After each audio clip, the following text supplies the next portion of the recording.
is our speaker for the next 3 weeks. And Dr. Gamble was a religion professor at University of Virginia in Charlottesville. And when he moved here a year or two ago, I had to show great restraint and not immediately trying to get him to do a class. I was like, this poor man has just retired. The last thing he wants to do when move to a new place is have the priest there harass him about teaching classes. So I showed restraint for about a year, and then I gently started to work my way in and say, Dr. Gamble, it sure would be nice if you taught a class here sometime with all that wonderful expertise and that you've established over the years. And he finally relented and agreed to do a class today, which we're very grateful for. So Dr. Gamble, thank you. It's nice to have someone with that sort of expertise level be able to talk to us about something. And the creeds are a great thing for him to kind of pick up with and start. You know, we talk about the creeds. We do the creeds, or we mostly do the Nicene Creed. If you know about funerals, we do the Apostles. You might not even know about the Athanasian, but you know, we do the creed every single week, and it becomes one of those parts of our liturgy where we're like, oh yeah, we'll say it. Okay, they just got the sermon over with finally. You know, now we're going to do the creeds. And then we finally get to communion, which is the good stuff, right? But it's a good thing for us to do, to slow ourselves down and to think about what an amazing backstory the creeds have, historically and theologically and all of these things. And it's a fascinating story. It's wonderful to hear the history about how they came about, why we use them. And I don't even actually know fully what Harry's going to cover, but at least it's a good place for us to start and to think about and to wonder and to look deeper at this creed that is such an important part of our liturgy and who we are as God's people. So I'm happy for that. I will say the class is being recorded for one of our St. John's U stuff. And so we'll probably leave most of the questions to the end. And then at that point, we'll do our best with questions. I will say we'll try to get a microphone to you, but if we can't hear the questions and all of those things, so we'll do our best. But we are recording the class, so behave as much as you can, because we have video evidence if you choose not to today. And without that, I will stop talking and invite Dr. Gamble up, and we'll begin. Thank you. Thank you, David.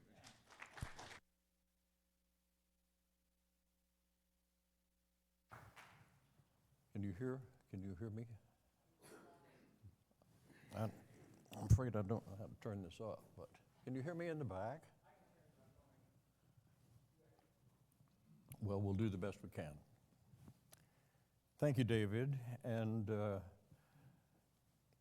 as David and I were kicking around possible subjects for adult formation, it occurred to me that this is the 1700th anniversary year of the Council of Nicaea that produced the Nicene Creed. That council met in May and June of 325. So here we are.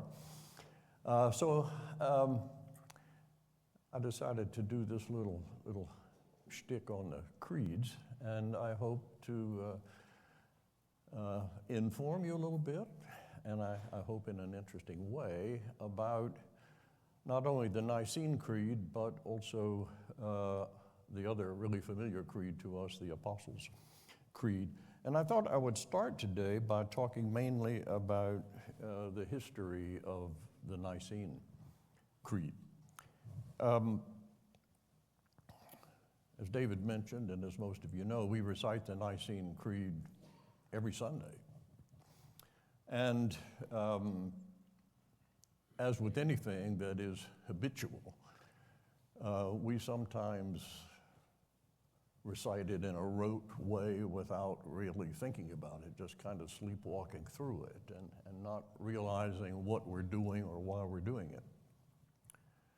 And if that's not the case, if we're actually thinking about it, we may be reciting it with mental reservations, fingers crossed behind our back or something like that, not quite sure we're ready to concede all of this. So we need to know something about what the creed is, where it comes from, why we say it.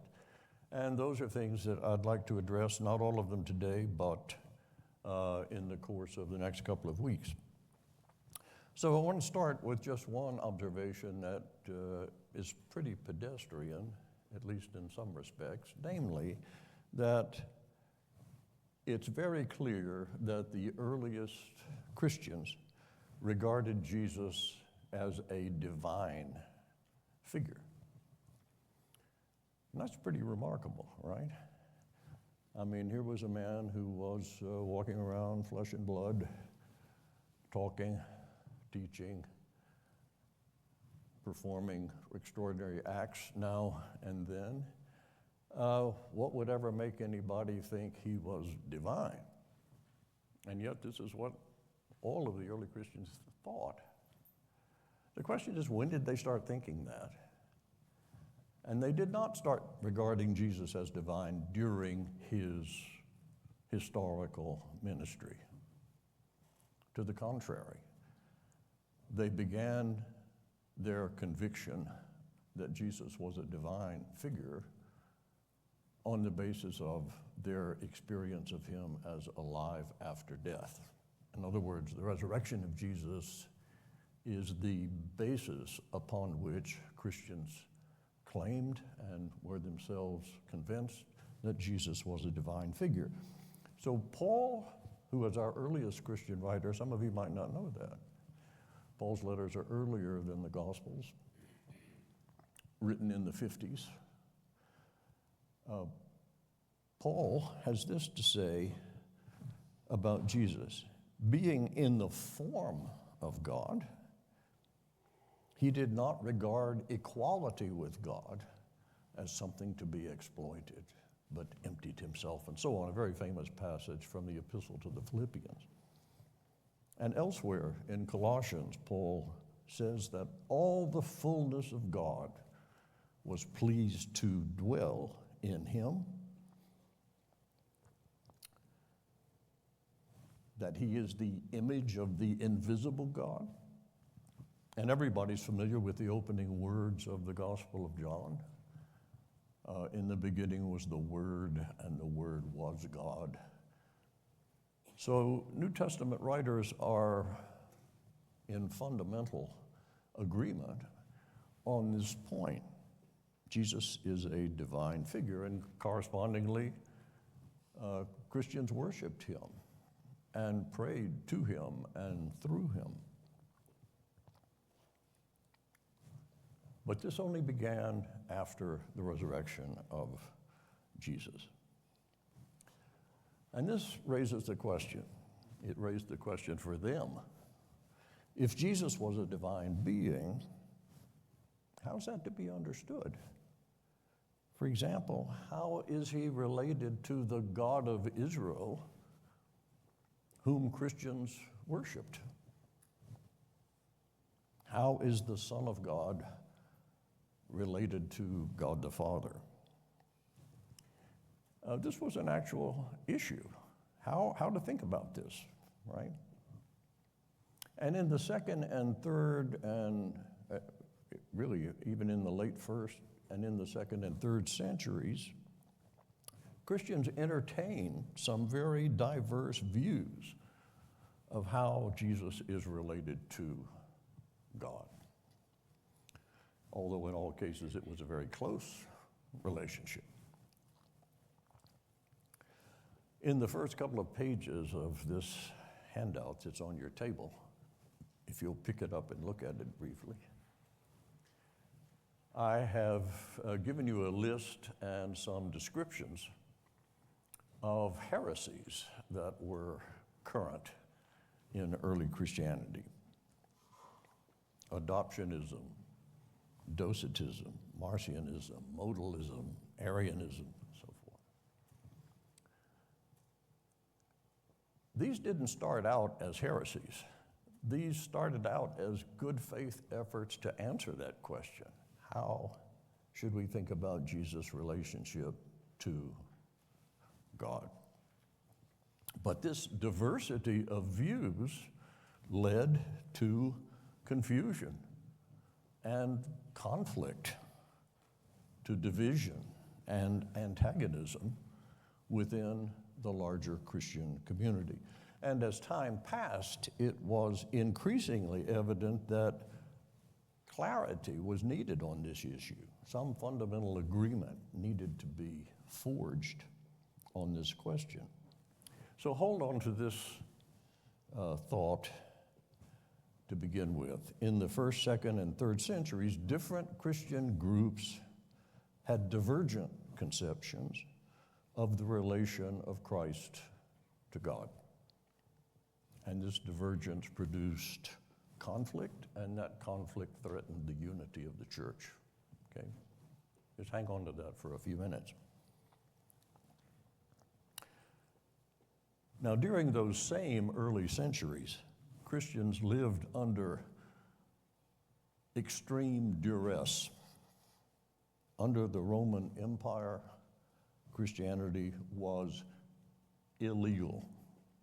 I don't know if you knew this or not. I mean, everybody knows, well, Christians occasionally suffered some persecution, but Christianity was an illegal religion. It was not acknowledged and was not tolerated. So any Christian, if they were known to be such, could be accused to the authorities, could have their property confiscated, could be harassed in one way or another, could be jailed, could be sent into exile. You were a sitting duck if you were a Christian.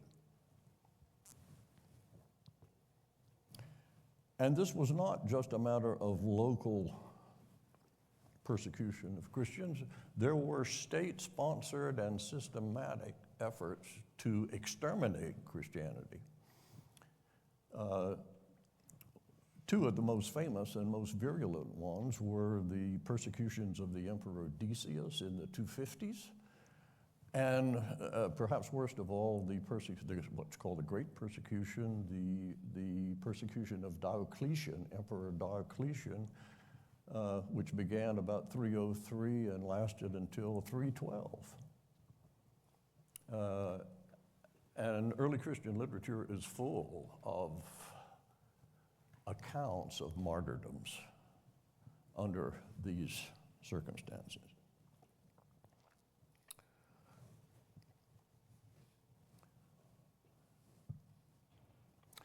The red area is the area that was controlled by the Romans.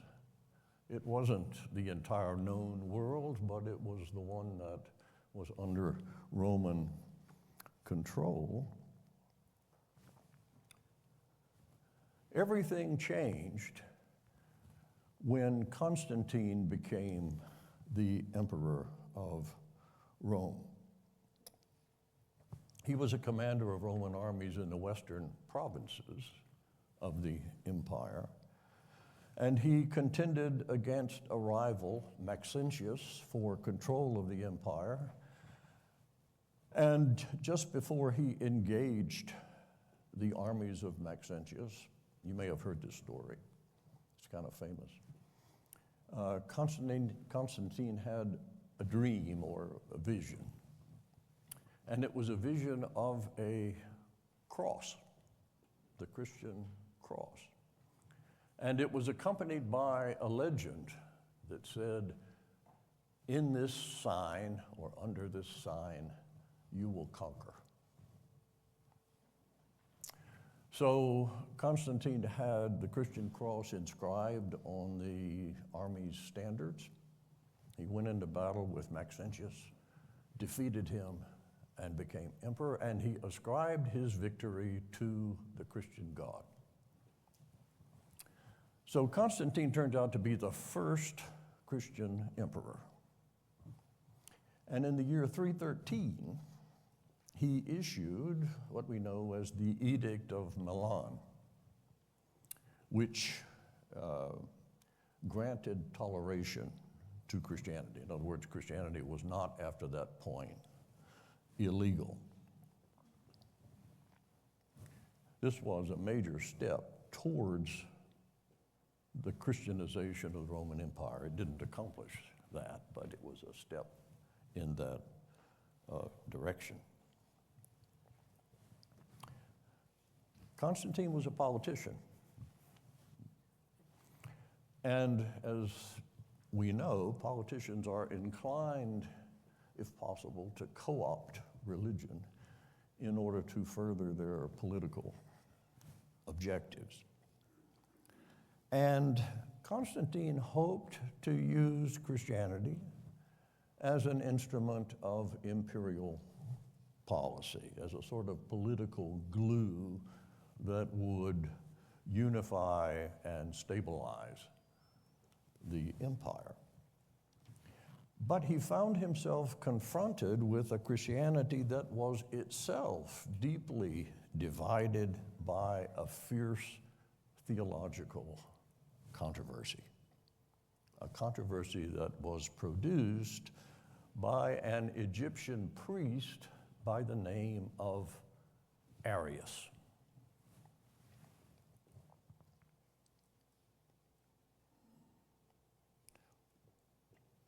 And here we need to recall the question I asked you a minute ago to keep in mind. It was at this point that the question I mentioned earlier, how shall we understand the relation of Christ to God, becomes the point at issue. So what was the teaching of Arius? Arius seems to have been mainly concerned to preserve a strict monotheism. Everybody knew, well, there's God, the Creator, but wait a minute, here is Christ, and if he's divine too, what are we going to do about that? Does that compromise monotheism? Does that convert Christianity into a kind of polytheistic religion? So in defense of God's absolute uniqueness and transcendence, Arius argued that God's being or nature or essence, we can use all of those terms. The Greek word here is ousia. Arius argued that God's being could not be shared. Sharing would mean a division in God, or worse, a second and separate God. So Arius regarded the Son of God, Christ, as a creation of God, indeed the first and the greatest of God's creation, but as a creature of God nevertheless. So the well-known teaching of Arius was the slogan that was associated with him. There was when he was not. There was, you want me to say a time, but there wasn't any time, conceptually. There was when he was not, when the Son, a creation, did not exist. So Arius thought the Son was not eternally coexistent with the Father. And Arius found some scriptural warrants for this. I mean, as the saying goes, you can prove anything from the Bible. Well, Arius found a lot of text to back up his position. But his approach fundamentally was not a scriptural approach, but rather a philosophical one. Now, Arius' teaching was condemned by his own bishop in the city of Alexandria in Egypt, which was one of the great power centers of early Christianity. But Arius still had a large following, in spite of the fact that he had been condemned and deposed from his priesthood. And many of those who backed Arius against his own bishop were associated with another great center of Christian influence, Antioch in Syria. In any case, the ensuing theological controversy threatened the unity and stability of the church, and also of the empire. So in 325, Constantine summoned a council of 318 bishops to meet in the town of Nicaea, modern Iznik in Turkey, and decide the question that Arius had raised. Constantine's desire to see a theological resolution here may have been genuine, but it was certainly, that is to say, may have been motivated by his own piety, but one can't discount the political motivations that were also at work. And at this council, I haven't counted all these little heads here, but I imagine they add up to 318, which is the number of bishops supposed to be there. Interestingly enough, in 2014, this lake at Iznik began to recede somewhat, and it revealed the remains of a 4th century basilica, a great hall that may well have been used as a church. And the research that archaeologists have done on this makes it very likely that this was actually the site of the Council of Nicaea. This is the building, or the remains of the building, in which they gathered. Now, although they had very strong support, and this is just a rendering of Constantine, they're holding the creed in Greek, and all these little heads around surrounding Constantine, who's crowned in the center, as you can see. Those would be the leading bishops. Well, in spite of strong support, the Arian party did not prevail at Nicaea. Imperial pressure was applied in favor of the Alexandrian position against Arius. And the result was a creed asserting that the Son was generated out of the Father's ousia. That big word in black that you don't recognize after one being, homoousios, means the same essence, the same essence. And the intention here was clearly to put the quietus upon Arianism and Arius teaching. As you can see, especially from what's at the bottom of this creed, those who say there was when he was not, or that he was not before his generation, or that he came to be out of nothing, or who assert that he, the Son of God, is of a different hypostasis or ousia, or that he is a creature, or changeable, or mutable, the church anathematizes. That's pretty strong language, but it is very specifically aimed at the teaching of Arius.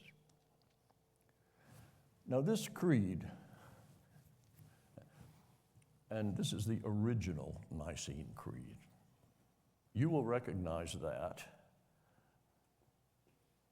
but it's not the creed we say. It has many of the same elements, and the Nicene Creed that we say makes the same point, but this is not the Nicene Creed that we know and say.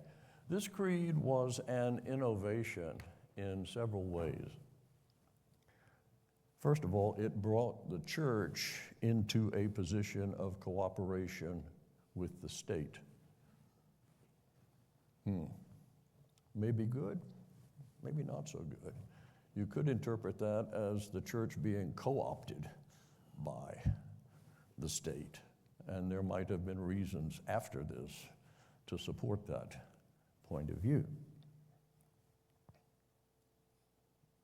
Second, it imposed a universal creed that was supposed to supersede other local creeds that might have been very valued by local Christian or regional Christian communities. This was a creed for the church across the empire. And third, and not the least important thing by any means, is that this creed uses some philosophical language. This language of ousia is drawn straight from Greek philosophical thinking, and it's used to express the Christian story, which is normally expressed in the language of Scripture, right?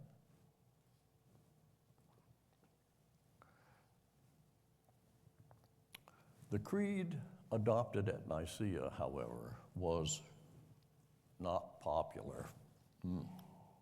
And it actually became something of a dead letter after about 5 years. And in one form or another, Arianism was resurgent, came back stronger than ever. And we call that movement semi-Arianism. These people, and we're talking about Christian leaders, bishops, were uncomfortable with the language of Nicaea. The great defender, the reason they were uncomfortable with it was precisely this drawing on philosophical language and this identification of Christ, this absolute identification of Christ with God. And the term ousia is really important in accomplishing that. So semi-Arianism was resurgent in the decades following Nicaea, so the issue remained unresolved. But during that period when Arianism was resurgent, the great defender of Nicaea was Athanasius, frequently called Saint Athanasius, with good reason. Athanasius strenuously argued, often at the risk of his own life, for the truth of Trinitarian doctrine. And in addition to the efforts of Athanasius, some of the semi-Arians really went overboard, which is to say they began to be so excessive that even the people who had originally sympathized with their position decided, oh, this is not for us. And so they came over. But the issue was still moot. And consequently, a second ecumenical council, Nicaea having been the first, a second ecumenical council was called by Emperor Theodosius. Theodosius, unlike Constantine, who was a new convert and who may not have had a deep understanding of Christianity, Theodosius was a devout Christian of long standing and a firm Trinitarian. And indeed, in 380, he had made Christianity, going a step beyond Constantine and the Edict of Milan. Theodosius in 380 made Christianity the state religion of the Roman Empire. That was a huge step. At any rate, the council was held in Constantinople, previously known as Byzantium, but renamed and refashioned by Constantine after himself, Constantinople. And what is Constantinople today? Istanbul, exactly so. The council met in this magnificent church, which is in Constantinople, Istanbul today, called Hagia Sophia, Holy Wisdom.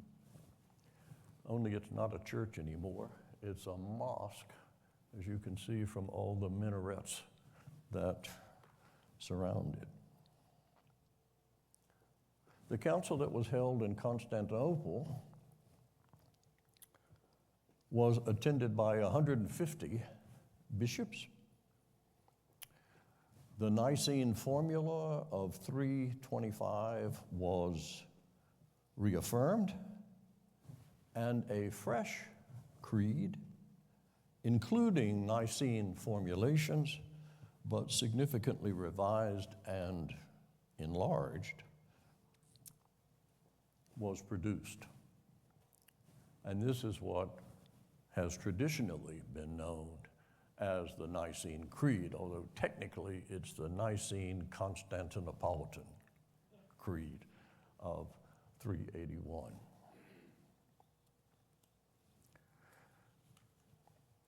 Now,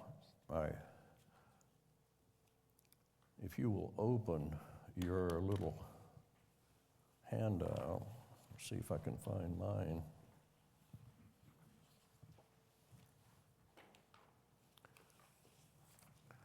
On pages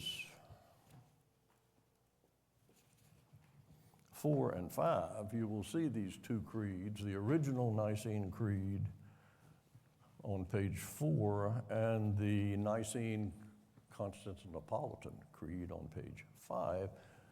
You can see how different they are and how much longer the Nicene Creed that we have is. And you can also notice where the length is to be found.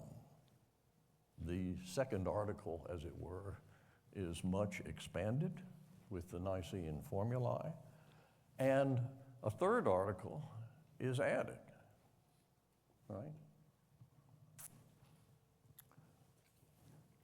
Now, next week, I want to start sorting through the Nicene Creed, talking about critical terms and the import of this creed.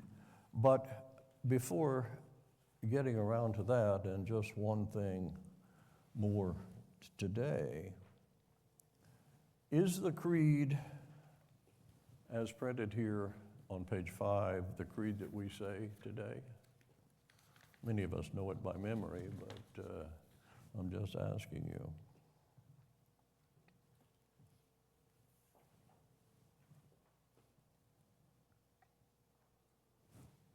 Can you tell? It is the same creed we say today.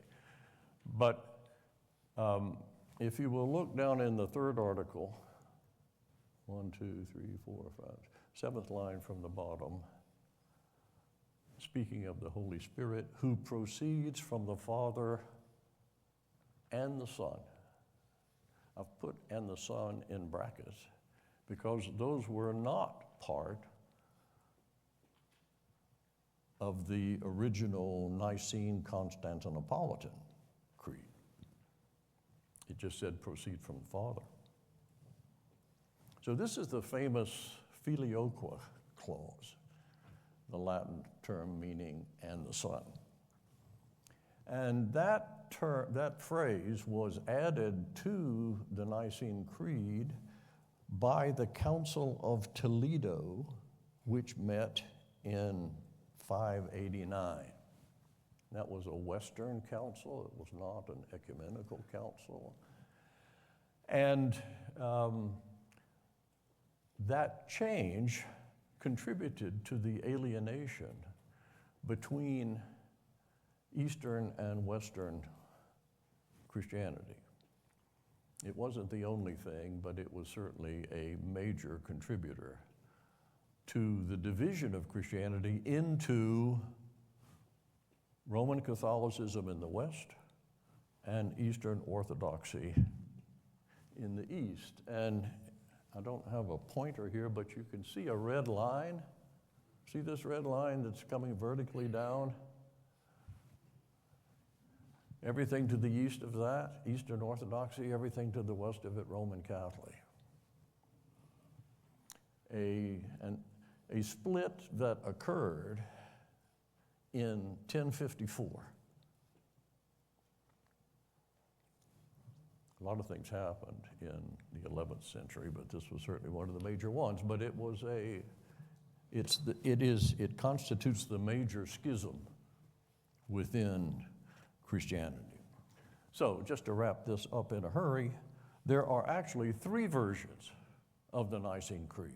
The original, produced at Nicaea, the long version, produced at Constantinople, and the slightly revised Western version, Latin version, produced by the Council of Toledo. The one we'll concentrate on next week is the one we say, because that's the one we know best and need to know most about. But we'll also talk some about the Apostles' Creed. So I hope I haven't tested your patience too much here. At any rate, if anybody wants to lodge objections or correct me, you're more than welcome to do so. By the way, this is the second time Richard Fife has had to put up with me. He was a student of mine at UVA. Neither one of us wants to say when.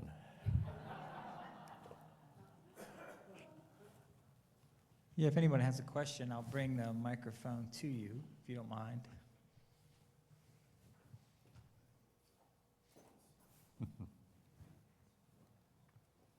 You probably already knew all of this stuff anyway.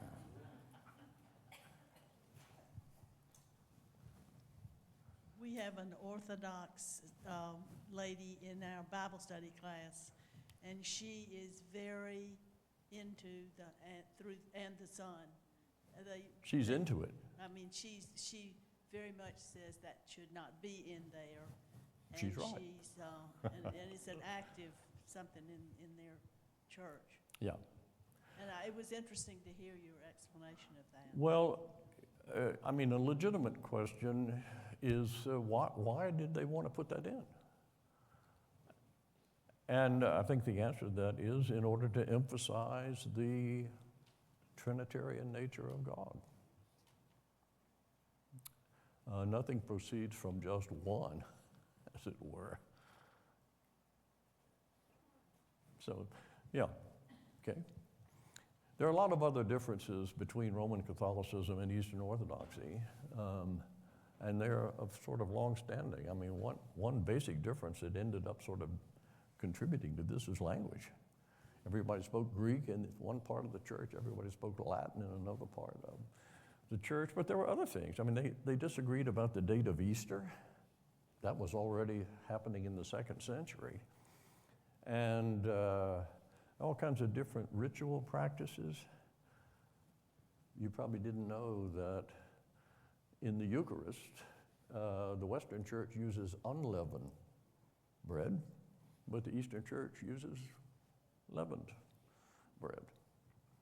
And of course, the acknowledgement of icons is extremely important in Eastern Orthodoxy, but not in the Western Church. So, yeah. Yeah. In medieval times in the West, there was a very strong veneration of Mary. Is there something analogous to that in the Eastern Orthodox? The question is, in medieval times, there was a strong veneration of Mary. There still is, of course. Was there anything comparable to that in the Eastern Church? And the answer to that is yes and no. I mean, one of the, it's not a controversy we're going to be talking about, but one of the controversies in the ancient church was precipitated by discussion about the nature of the person of Jesus and how 2 natures were united in one person. And there were people who wanted to say that Mary was Christotokos, and another that wanted to say she was Theotokos, Mother of God, Theotokos. So the Eastern Church prefers Theotokos in order to affirm the divinity of Jesus. But I'm not a student of Eastern Orthodox theology in the medieval period, so I can't technically answer your question. Was individual affirmation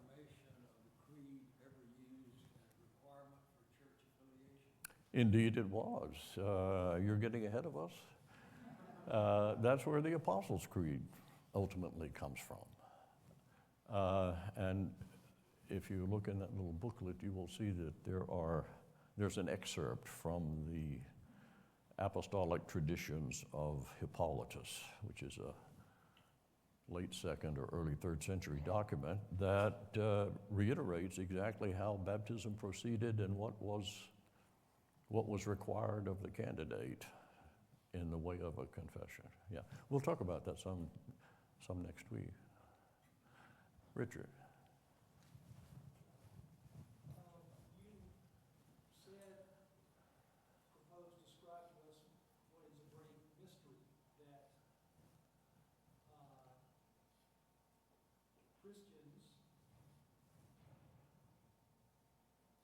concluded that Jesus was God in some fundamental way only after his death and resurrection. Yes.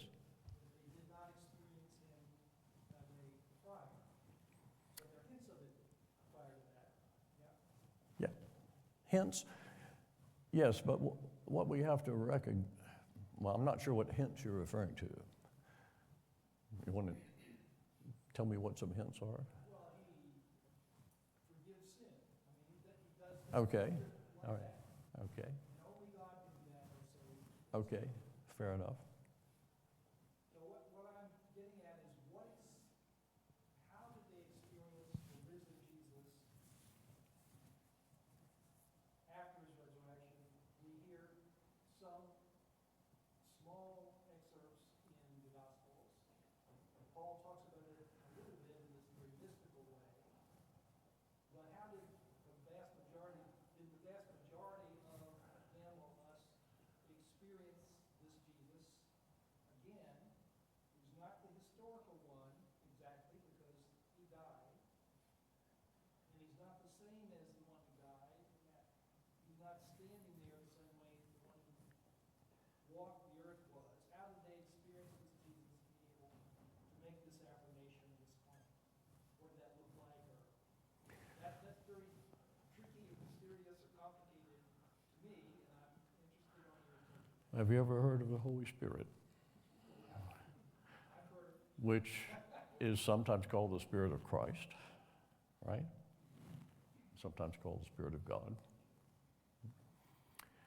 Well, apart from those who had direct experience of the risen Christ, and if you read 1 Corinthians 15, Paul gives you a list of those people, so on.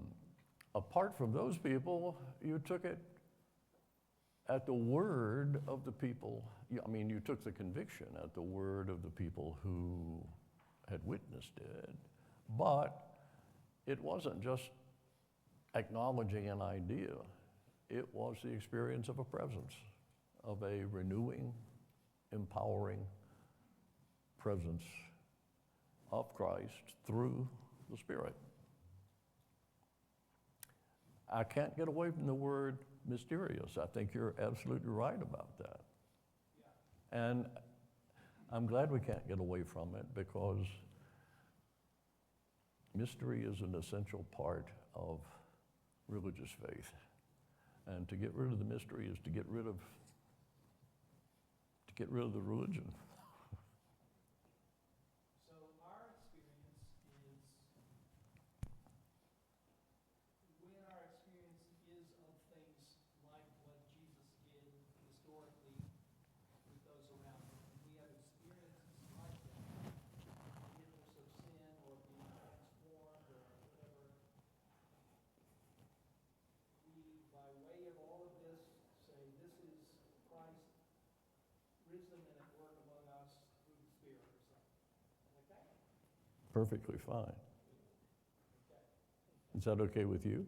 Yeah, I think it's very complicated or mysterious. You can see how someone who is not raised in the church or part of that will say, what the heck are you talking about?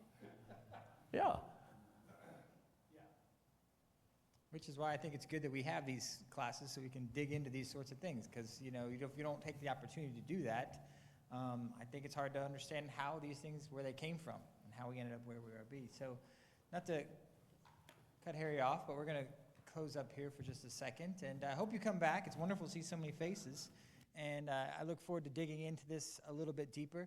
If you don't mind just leaving the packets, unless you really want to go home and study for next week and bring it back with you, which you're welcome to do. But if you're not planning to do that, please leave them where they are on the tables, and we'll collect them, and we're going to bring them back next week so you can have them again.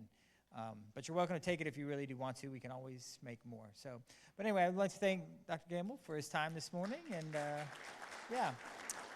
And we will, if you haven't been to worship yet, we'll see you in worship. And otherwise, we'll hopefully see you back next week for part 2 of this class. Thank you.